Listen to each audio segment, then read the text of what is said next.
Milestones એટલે કે સીમાચિહ્નો.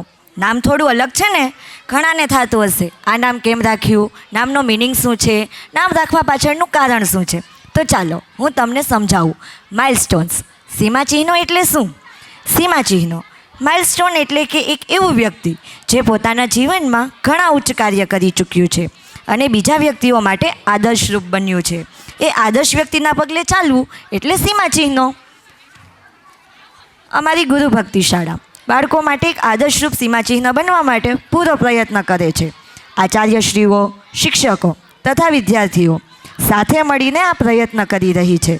અમારા શાળા પરિવારનું લક્ષ્ય જે છે કે તે બાળક માટે કંઈક સારું કરી આદર્શરૂપ બને અને અહીંના બાળકો પણ જીવનમાં એવું કાર્ય કરે કે તે આગળ જઈને બીજા માટે આદર્શરૂપ બની શકે. અને આ કાર્ય માત્ર એક શિક્ષક કે કોઈ આચાર્ય એકલા હાથે ન કરી શકે.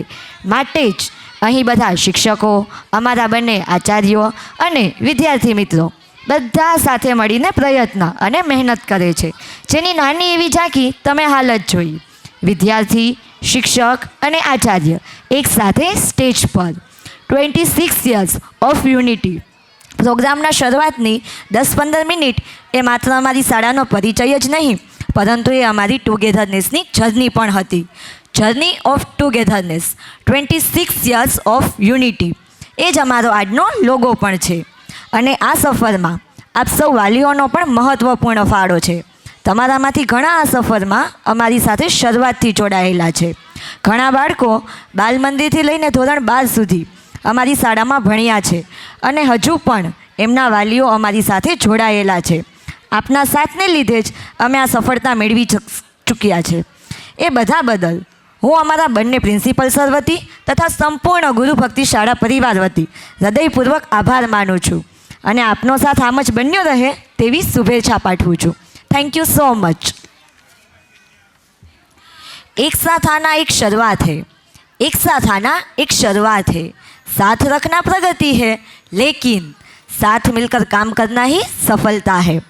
એવું કહેવાય છે કે કોઈ પણ કાર્યની શરૂઆત સારી થાય તો તે કાર્યનો અંત પણ સારી રીતે થાય છે.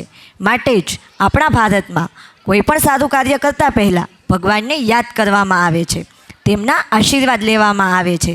સરસ્વતી વંદના સાથેના દીપ પ્રાગટ્યમાં આપણે આ પ્રોગ્રામની શરૂઆત કરી, તેમના આશીર્વાદ લીધા. હવે આપણે તેને આગળ વધારીએ.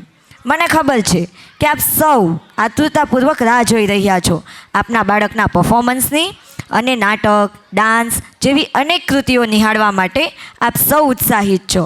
પરંતુ કૃતિઓનો દોર શરૂ કરતાં પહેલાં હું વિનંતી કરીશ અમારી શાળાના આચાર્ય શ્રી નિલેશ સર ભટ્ટને કે તેઓ સ્ટેજ પર આવે અને પોતાના અમૂલ્ય શબ્દો દ્વારા કાર્યક્રમને આગળ વધારે.